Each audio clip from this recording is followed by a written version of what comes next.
Fingers crossed. Dorothy. Hello. Yeah. There we go. Yeah, we Is can this hear better? you. Yeah, much better. There you Oh, go. that's good. Listen, folks, we have on the phone with us, is it pronounced Atabong?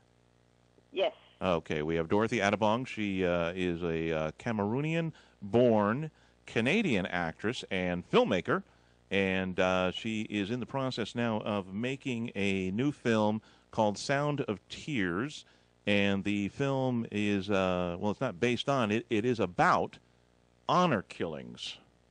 And if you could explain to our audience what honor killings are. Yes. Honor killings or premeditated killings in the name of so-called honor are killings of family members, primarily women, because they are believed to have brought shame to the family. So pretty much if a girl wears, it could be something as petty as wearing a short skirt, or has a boyfriend and parents do not agree with it, or family members do not agree with it, then unfortunately they get into a situation where their lives are pretty much at stake. And the UN states that estimates 5,000 women every year get killed for this reason, which is just, it's really surreal. Wow. And yeah, it's surreal. And these estimates are actually not accurate because a lot of cases go unheard of. A lot of cases happen in villages, and no one talks about it, and no one knows about it. So the numbers are pretty high. Yes. Yeah, those are the ones we don't hear about. But there are ones that we do hear about here in the Western civilization, as we like to call it. I remember a particular case, I think in Canada, that made worldwide headlines, and I think that's the one you refer to in your bio. Yeah, that is correct. The Shafia case, which made international headlines here in Toronto, in Canada, pretty much. Pretty much honor killings have been around for a long time, and there was a case actually in Toronto where a 16-year-old girl was killed for refusing to wear her cultural attire, in this case a hijab. And this was way before the Shafia case, and a lot of people kind of sort of heard about it, but it didn't make international headlines like what we had recently this year, which is the Shafia case. But what happened is I went around asking people if they had heard about honor killings, and a lot of people were unaware of it. They're like, oh, there was a girl that was killed in Toronto, but what was that all about? And people were pretty much unaware of it until this case that happened, or the trial that happened this year. It made international headlines. Now a lot of people are aware of this honor-based crimes and this honor-based violence, that it's something somewhat kind of creeping in on us, and it's sort of like a slow epidemic, if you may, because it's really happening a lot. And it's happening. Well, it's also, I mean, it's taking place because of they're bringing it. They have it in this, whatever their culture is, from primarily the Middle East, for lack of. Yes, the thing with these crimes is that the reason why we all hush and we don't want to talk about it, because we're always afraid, or not necessarily afraid, but we're uncomfortable that, we're talking about someone else's culture or somebody else's religion. But at the end of the day, this really truly doesn't have anything to do with religion. Right. Culture somewhat per se, but not religion at all. Because this happens it happens in Albania, in Bangladesh, in Belgium, in Denmark, Egypt, France, Germany, India. Particularly India. And when you say honor crimes, a lot of people think, oh, Pakistan, or no, a lot of it happens in India, and these are not Muslims, so it's not a religious thing per se, and it's just individuals pretty much who've taken religion and culture and twisted it to sort of suit their needs, and just committing these horrific crimes. Yeah, I was about to say that it might have been primarily Muslim, but I was going to ask you if it crossed the other areas, and you did. If you're talking India, then you're also talking Hindu, and exactly. and I'm sure there's other cultures in Africa that. Yeah. Exactly. You're right. Amongst Christians as well. So it's pretty much a very widespread epidemic, like I would call it. It's just that a lot of times, or what makes headlines, or what we hear about is, oh, Pakistan or this, Middle East. Nope, it's happening just about across the board there. So it's something that it's not them and us sort of thing. No, it's us happening to us. That's what it is. And I mean, on your page, you have a Facebook page as well called Sound of Tears, and I would encourage everybody to go and hit the like button and read up on it. And one of your postings alone, it just says nearly 3,000 honor attacks in Britain, just Britain alone, over the last year. Britain is out of control. Britain, it's been happening a lot in the UK, and that's 2,823 so-called honor crimes are taking place. And I'm in talks with an NGO in the UK called Karma Nirvana, and they have, which is awesome, they have a hotline where girls, or even a lot of men also find themselves in these conflict situations. They have a hotline where you can call in and, talk about it, or, where you can call in for sort of like where you go in for like you have a shelter, per se. Mm-hmm. So we here in the States, I do not believe we have a hotline as of yet. In Canada, we have one that's still sort of in the works. So I'm talking to this Karma Nirvana NGO, which is huge. It's just the lady who's actually CEO of this organization. She has been impacted. She had unfortunately, she had a sister who died because of this, who pretty much donned herself in patrol and, lit herself on fire because she was tied in a forced marriage and couldn't get out. A lot of honor crimes are tied to forced marriages. We have the one where the girl maybe eloped, or perhaps they were wearing short skirts, or perhaps their family members thought they were being too westernized. But you also have the situations where these young girls sort of define themselves in this crazy situations. I'm telling you, it's surreal. It's surreal. Okay, and over the past couple of weeks, we have been talking to a number of different people. One in particular is a pastor here in Gainesville, Florida, who made worldwide headlines last year when he was going to burn the Quran, and eventually did, and inflamed the Muslim world, and he has a bounty on his head. We now have somebody who made what I thought is a really bad short comedy film about Mohammed, and they're using that as an excuse in the Middle East to riot against America, and we've lost one of our ambassadors in Libya.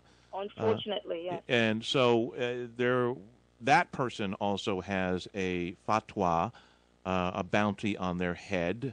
And when I think about your film, I'm wondering, when this film is released, are you worried about your security? This is the thing. It's because this is not not so much. Actually, in fact, not at all. Because this is not tied to, like I said before, any religion. Yes, the main character of this film is zoned Muslim. That is correct. But in terms of the message of the film, when the film does come out, in terms of the message of it, what we're trying to make sure everyone understands is that it's a universal epidemic, per se. Like I mentioned, it's not just happening to this part of the world, or it happens in Sudan as well. And this is not the Middle East, for example, or it happens in India. It's not the Middle East either. So it is widespread, and it's definitely more tied to culture than anything else. It has absolutely nothing to do with religion. Once again, it's people taking religion and twisting it to suit their needs. So in terms of the other film and the crazy film that this guy made, that's just ridiculous. You cannot. It's like making fun of Jesus Christ. You can't do that. It's just you can't do that. You have to respect every person and every person's religion and every person's culture, and so you just can't do that. Well, in the studio with me are my co-hosts. We have Keith and Mike, and I believe Mike has a question for you now. I do. Actually, it's more of correct me if I'm wrong kind of a situation. My understanding of things I've read about honor killings and stuff, this is more a patriarchal, male-dominated sort of a problem, isn't it? It did, like you said earlier, it's not really so much about religion as it was about. It's not the honor of the kid so much as the honor of the man of the house. It's a very fundamentalist kind of a, not necessarily in a religious way. I don't mean that. I just mean, in terms of it's a very rigid kind of an attitude by the male in a male-dominated situation. Yes, you are actually correct. You're very correct, actually, because it's usually the male dominance of the household, and if for example, what it is there are a lot of times there could be leaders in their community, or they could just be individuals who are concerned about what their community would think of them.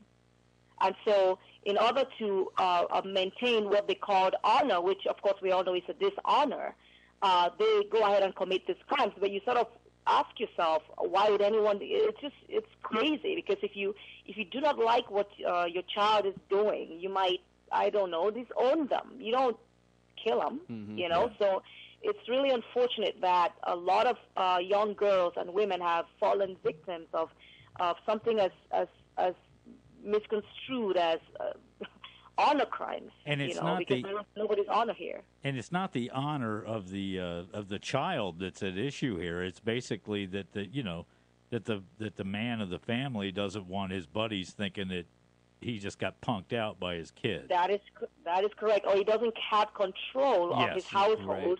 Exactly. That is correct. Yes. Well, I'm not saying, I wasn't implying that by any means that the film was criticizing any particular religion, but the same people who are up in arms about somebody making a really bad film about Muhammad or a cartoon about Muhammad, those people, if they're that fanatical in their household about maintaining this level of honor, this patriarchal, thing. If they're that inflamed that they could kill their own child, then why wouldn't this film also enrage them, and they would direct that anger towards you? Is what I'm saying. Yes, I understand. I understand what you mean. But just like we have the NGOs that are beginning to shed light on this issue and are willing to start to take notice of this issue, one has to treat it like a domestic violence, which actually it is. What I have done in research in terms of what I noticed in research, what the difference I see is the horrific means by which these girls die, or these women, or also, like I mentioned, men sometimes fall victims to these crimes. Mm-hmm. So usually you have a domestic violence. Unfortunately, someone is bitten up, or it can get really violent when someone is killed. It's usually by stabbing or by gunshot. I mean, in no way saying that these are any lesser crimes for whatever reason.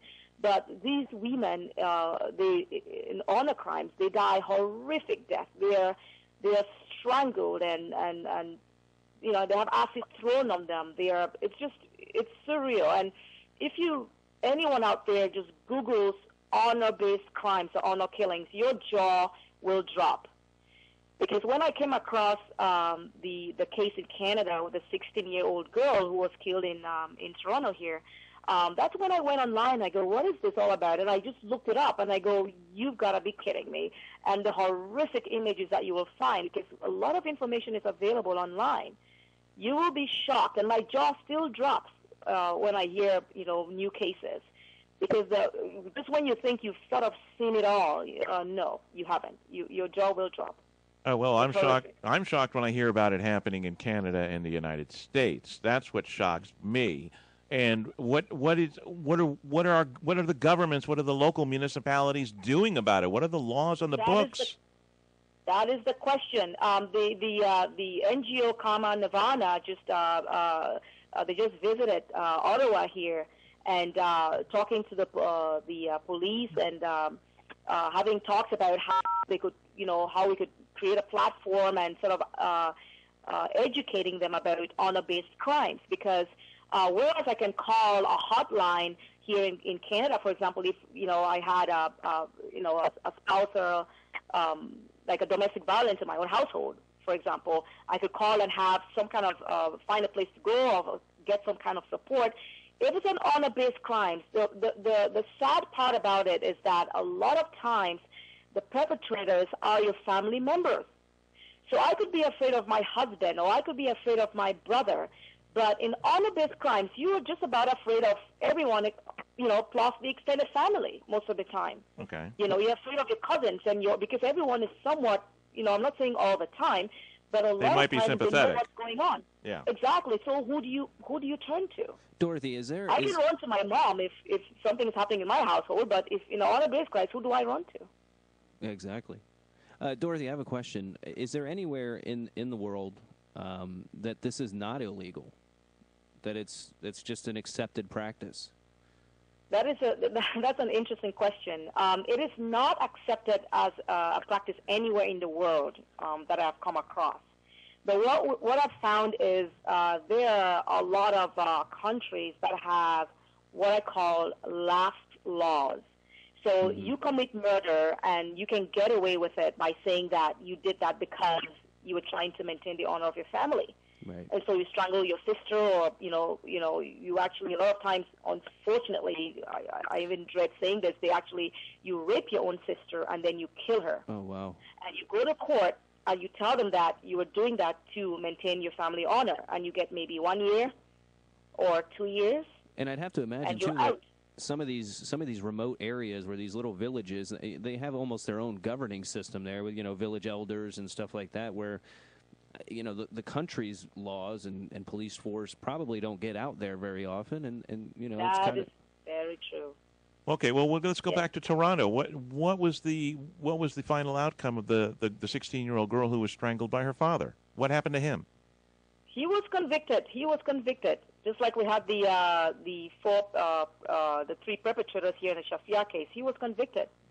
But the sad part about these girls is they're not, no, I'm not saying all the time, but majority of the time, they don't even have a tombstone.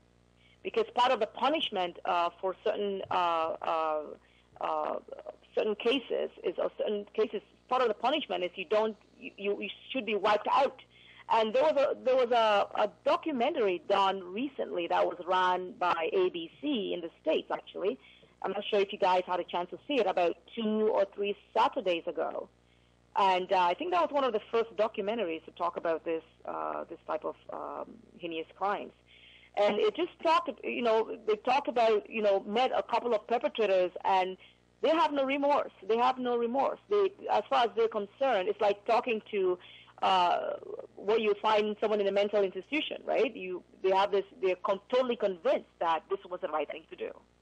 And so by sort of, getting rid of your child, you're maintaining your honor, you've gained back your honor, and to cleanse that even more, they're supposed to be completely wiped out, and hence they don't even have a tombstone. They have a number to their grave. So it's shocking, come to think of it. But a lot of what we really have to concentrate on, I guess, it's trying to find platforms and talking about this more and not being all hush-hush about it. And I know it's uncomfortable and it's this and it's that, but over 5,000 women die every single day because of this. Such petty things sometimes, a lot of petty things. And they just, it's no reason to kill anybody, really. Well, especially a family member, your child, your own. If you don't value the life of your own child, then I know. I can't, as a new dad, I can't wrap my head around anything that my daughter could do to make you want to strangle her. Yeah, that would make me want to do something like that. It blows my mind. Yeah, we need to be prepared to handle it over here because I don't give a rat's ass about political correctness. You can stand in court and scream, "This is my culture and this is how we handle things." Well, sorry. You're on our soil, and how'd that work for Michael Vick, right? Yeah, enough is enough. You need to. Did this guy in Toronto do hard time, or did he get out in a couple of years? I'm sorry? The man in Toronto convicted of killing his daughter, did he do hard time, or did he just get out in a couple of years? No, he's still in jail. It was in Canada, so you can't kind of get away that easy here. Okay, so he got he got a long sentence. Yes, he did. Okay, but good. You can't really go to court in a Western country and claim that your family's honor has been sullied. That's not going to fly. You're going to get the full weight of it. Really. But there are other places. I remember a story on 60 Minutes a few years ago where they were talking about violence against women like this in Brazil. Mm-hmm. Where it's legal to kill your wife. Exactly. You know, I mean, she made me mad. She didn't have dinner on the table, so I could light her on fire. In Brazil, then? Well, exactly. I'm just saying, it's part of that culture. Culture. It's socially acceptable there that this is done, although it's not here in the West. I think I haven't seen anybody get away with an honor killing. Well, there wasn't a killing, but my point is, the point I'm coming up with is here in the United States, there was a girl maybe 4 or 5 years ago who lived in Illinois. She was from a Muslim family. I forgot where they emigrated from. She had converted to Catholicism. Oh, I remember that case, yes. Yes, and she fled to Florida. She fled to Florida. Yeah. And she said, if I go back home, my father is going to kill me. And at first he stated that's true, but when the story went nationwide, he had to backtrack and say, no, I wouldn't harm her. She can come home. You basically just admitted to a crime by saying you would. Right. And here we had lawyers who were trying to defend the father in Illinois, stating that this is part of the culture and this and that, although we don't agree with it. And the girl, there was this big, huge push not to make sure she didn't go back to her family. Mm-hmm. Exactly. I think in the end she did, because her father had to keep coming out publicly saying, just everything's fine. Come back home. Come back home. I won't do what I said I was going to do. And, I mean, but here, that was a perfect example of someone who got away before she got killed. And her father told her, and the mother even stated publicly as well, that she brought dishonor to the family by switching to Catholicism. Mm-hmm. So there was almost another statistic right there, another dead girl with exactly. However, if he had done that in Illinois, he'd be in the joint. He'd be in jail. Yeah. And he would not be getting out of the joint, because you really can't go to court here in the United States and say, you know what, you brought dishonor upon me, so I had to. Not for murder. No, maybe some lesser crimes or something like that. I don't know. I don't know of any defense against it that I've heard that's worked here. Well, I didn't say it was. No. I know you're not. I didn't say it was going to work. I'm just saying there were lawyers willing to take up his case. But then again, there's always lawyers that are going to. Dorothy, now it's just as often that it's a brother or something as a father in these cases. Yeah. Is that not right? Because they're taking offense to something their sister's doing. Exactly. Or their moms are doing. Yeah. Which is strange enough, yes. Yeah. Or their moms are doing. And in Canada here, in terms of the recorded cases, we've had about 13 of those cases here. In the States, I'm not necessarily sure how many have taken place, but there's been quite a few. There was a 20-year-old college student in Arizona who was run over by her father for refusing to marry. And in New York, a 37-year-old woman was beheaded by her husband for seeking a divorce. Yes. I remember that. Yes, I remember that as well. A dentist or something? There's been quite a few cases in the States. Yeah. Yeah. When does your film come out? The film is currently in pre-production fundraising stages. So we're currently raising funds for this film to shoot in the fall of this year, actually. So we currently have a campaign set up on Indiegogo. I'm sure a lot of people know about Indiegogo now, since we had the what was it, $700,000 given to the lady in the bus, if you remember that story. Oh, right, yeah. Yeah. So it's currently on Indiegogo right now. It's indiegogo.com/Sound of Tears film. That's where you'll find the campaign.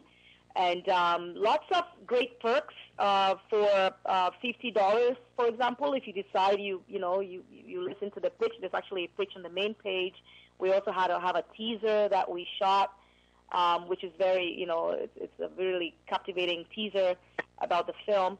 So if you donate $50, for example, you get a signed screenshot of Sound of Tears, and you get a DVD mailed to your home. You get a photograph of the film, thanks to end credit to the film. So we have lots of great perks that you get. And Indiegogo, if you're not aware of Indiegogo, it's a crowdfunding site, and you can go in there and put up a campaign, whatever endeavor you're trying to do, in this case a film, and in return you give your backers perks in what I call gifts or tokens that you can take home. Now, this is not a documentary then? This is a movie? No, it's a fictional piece. It's not documentary. Okay. Right, it's a drama. Yes, it's a drama. And at the end of the film, not to supposedly give it away, but to keep this, it's because it's not a documentary and a fictional piece, we also wanted to make sure that everyone is aware that this is happening. It's not a thing out there that it's not a sci-fi, for example. Right. So it's something that's it's real and it's happening.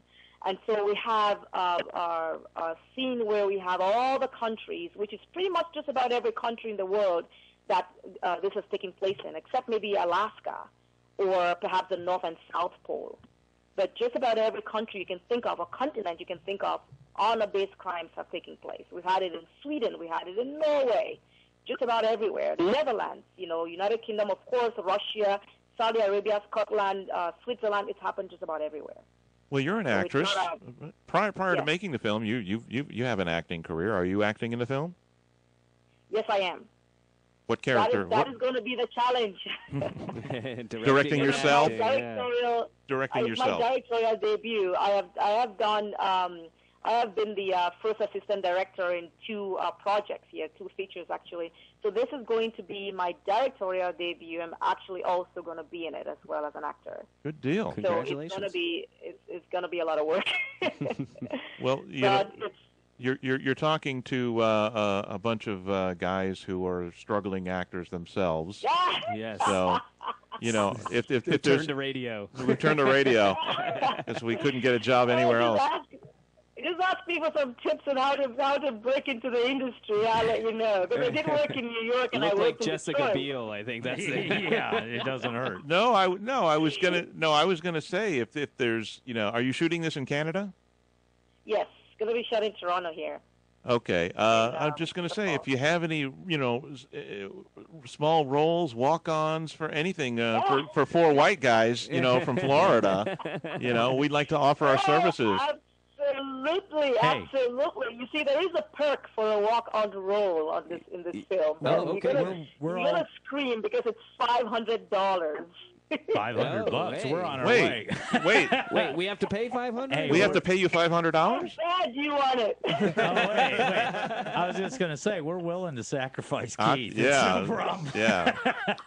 So count us in. So we're here for you. We'll either promote the film the best we can down here, or stick our mugs in the camera. And I could always be the befuddled cop, who just tips his hat back and scratches his head and what's going on here, that type of thing, Oh, this is going to be interesting. Yeah. Usually I have in front of the camera, and now I have everyone is going to, cast and crew is going to turn around going, okay, Dorothy, what's going next? What is the No, I know what's going to happen. Your cameraman's going to whisper in your ear. He goes, "You really don't want me to turn the camera on, do you?" Yeah, Just make them think. Just make them think we're running film. We're going to hear the word "cut" a lot. We're going to hear the word "cut." Cut. Get these clowns off That's the a lot. wrap. Get them out of here. Thanks, fellas. I need to call Whoopi Goldberg or Mel Gibson and ask them about this, or maybe even Barbara Streisand. She directed Yentl. I asked her, how did you direct Yentl, and you're also, the main character in the film? Give me some tips what I could use. Just don't yell at yourself too much. Well, listen, since you've got the acting bug, you've got your chops, you've done a lot of work. Are you looking at your Facebook page at the moment? Do you have access to it? Okay. Are you looking at Sound of Tears? Yes. Okay. On your page, Sound of Tears, we are doing a segment that we like to call Actors Corner. So Okay. what we're going to do is we're going to give you a script from a famous movie, and you're going to be one of the characters, and you're going to do a cold read. You're going to be that character. Oh, my goodness. Come on, you're the professional in the room. Come on. Are you serious? We're just amateurs. You can outshine us. And we're proving it. So, all right. So what we're going to do is we're going to reenact a scene from the famous movie Apocalypse Now. Okay. Oh, no. And I am going to be Sergeant Willard, who is the Martin Sheen character. Martin Sheen played Sergeant Willard. And you're going to be Sergeant Kilgore, which is Martin Duvall's role in the movie. Oh, my goodness. So this takes place when Sergeant Willard is seeking Sergeant Kilgore to take him upstream, him and his men upstream with a boat. And so we're on the beach. And I'm going to play Sergeant Willard, and you have the first line since you are Kilgore. Go ahead. And oh, my goodness. Wait, hang on. Rolling. Sound. Okay. Hold on. We got sound. I can hear you loud and clear. We've got a good, clear connection on the phone. Yep. All right, and... Is it on my Facebook page? I'm looking at it. Where did you send it? Oh, you sent it to my email. Oh, there it is. Yeah. Oh, my goodness. So I'm playing Kilgore. I think you can pull it off. No. I love the fact that a Cameroonian actress is playing Kilgore from Apocalypse Now. I think that's Oh, my great. goodness. I think that's great. That's I insane. think it's great. Hey, last week we had a writer on, and she played Charlton Heston's role in Planet of the Apes. And I was Dr. Zaius. I did a damn good Dr. Zaius. I'll have to post that to your page. You guys are crazy. What do you mean? You're an actress. You should gravitate towards this stuff. All right, okay. Oh, my goodness. All right, so you see your first line? Already. Do you see your first line? And Yes, I see. okay, and action. What happened to your mission, Captain? Do you forget all about you? Sir, 2 places we can get into in the river, here and there. It's pretty wide delta, but these are the only 2 spots I'm really sure of. The village you're pointing at is kind of hairy, Willard. What do you mean, Harry, sir? You smell that? Do you smell that? Naplan, son. Nothing else in the world smells like that. I love the smell of napalm in the morning. You know, one time we had a hill bombed for 12 hours. When it was all over, I walked up. We didn't find one of them, not one stinking dink body. The smell, you know, that gasoline smell, the whole hill smelled like victory. Someday this war is gonna end. And cut. Ooh. All right. Oh, that's awesome. Good job, Dorothy. All right, there you You go. guys are crazy. Why you let me do that? Very nice. Yeah, that was fantastic. All right, I'm gonna post that to your Facebook page too. And in Oh, one take. no. See, think of all the producers and directors who are gonna now hear that clip and go, "We gotta hire her. Yeah. If she can do a female Oh, Kilgore." shut up. All right, are you on your Facebook page? Yes. All right. Do you see the picture of us at the top? Oh, yes. Here we go. No. Yes, I do. Okay. Now, now this. You're dreading her Okay. voice. Now Goobers, you guys are. Okay. Now this Look at is these this is a game we like to play with our guests as well. Now, if you look at the photo, one of them isn't here tonight, but it doesn't matter because from left to right, you have Mike. Me. You have Keith. That's me. Then you have Eric. And then you have me, Mick, the guy in the red tie with the really bad mustache. Okay? All right? Now, The lip sweat. now, before we let you go, we want to ask you, of those 4 guys, who would you marry? Who would you sleep with? Who would you kill? And who is gay? And who is gay? And this killing can be an honor killing, you know. All right. What's the first one? The first one is marry. Who would you marry? Who would I marry? Oh my goodness. The second. Keith. Hey. That's Keith. All right. Keith got married. All right. Marriage material. I got a bad feeling. I know where Now, this is going. all right. Now, who would you sleep with? Oh my goodness! I'll sleep with the third guy. Oh man, that's Eric. The meathead. That's Eric. She would sleep with Eric. It's a 50-50 chance. Oh man! Right down to Please kill me. Please kill me. Someone's Please gay. kill me. Please kill me. Please kill me. Please kill me. Oh no. Okay, now that I've penetrated with the subliminals in your brain, who are you going to kill and who is gay? Come on, Dorothy. I'm gonna kill the fourth guy. Yay! Yay! That's me. That's It's gotta me. be the hat. It's gotta be the hat. It's the V-neck, man. That means Mike is gay again. Again. Something- If I had any idea, what is that? Now Mike has been married for decades, and he's got two grown kids in college.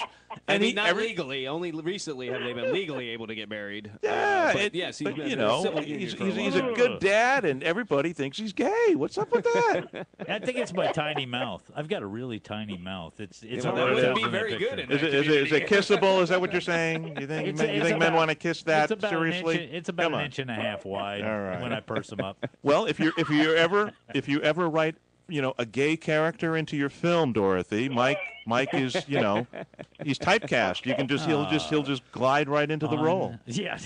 what kind of glide are we using? Are we talking about here? And I'll be home later, honey. Me, I'm dead and I'm happy. And I don't care if it was an honor killing, Dorothy. I'm just glad that you killed me, all right? So, anyways, Dorothy Atabong is her name. She is an actress and a filmmaker. She's making a great film called Sound of Tears. You can find it on Facebook. There's a lot of clips. There is a promo clip or a trailer on Facebook as well, correct? And it's on YouTube. You go to YouTube and just type in Sound of Tears. Really good trailer. Really good trailer. An immensely important topic, especially in these times. It's just it's something that has to be dealt with and it has to be addressed, and she's doing it. And we're behind her 110%. You would also want to go to Is it Indiegogo? Mm-hmm. It's Indiegogo. Indiegogo.com and / Sound of Tears. Sound of Tears film. And if you can, anything you can spare to help this production along and get it made. This is a film that has to be made, okay? We don't need another superhero movie. We don't need another horror movie. We need something that raises awareness and our conscience and uplifts our spirits, and this is this is one of those films. I would encourage anybody and everybody to go see the trailer, and if you can pitch in a couple of bucks, that's great. Like she said, she's going to send you some autographed materials in the DVD, and you can basically say that you took part in this production of this film. So we're really looking forward to seeing it coming out, and we hope to have you on again in the future, if you don't mind. We'd love to have you back. Absolutely. You can either give us some progress reports, or if you want to just come back on once the film is made, let us know when it's going to be playing. We'd like to promote that as well. Thank you. Wonderful. Dorothy Atabong, and thank you again for calling The Mix Show. Thanks, Dorothy. Thank you so much Dorothy. for having me. I had so much fun with you guys. Good. We're glad. We had a good time with you. Thanks for having a good sense of humor and putting up with us. We appreciate it. Thanks. Thanks. Have a good night now. Bye-bye. Good night, Bye-bye. Dorothy. You too. So, She was a good sport. I like that. What in the holy hell is going on around here? I don't know there, Francis. what is that, a line from? Yeah. I didn't hear that in Apocalypse well, Now. No. That's a line from my my homoerotic movie debut. So what'd she do? She married you. Yeah. See, you keep saying that you're the one who I they're know. sleeping with. Why do I do I just I don't know. Maybe I just look like I'm so financially stable and. Yeah, that's it. Yeah. It's the backwards hat. I don't know why you'd want to marry It's me. the backwards ball cap. That's what it is. Yeah. So. Yeah. But yeah. Apparently, I got to start turning mine around. But see, I knew she could pull off that Apocalypse Now. I knew she would nail it. That. She crushed that. She nailed right it. out of the park. I knew she could do that. You put an actress on the spot, they'll pull it out. Oh, yeah. They'll pull it out. Then Wait a minute, that's we my catch line. them off guard. You but put me on the spot. I'll pull it out too. Man.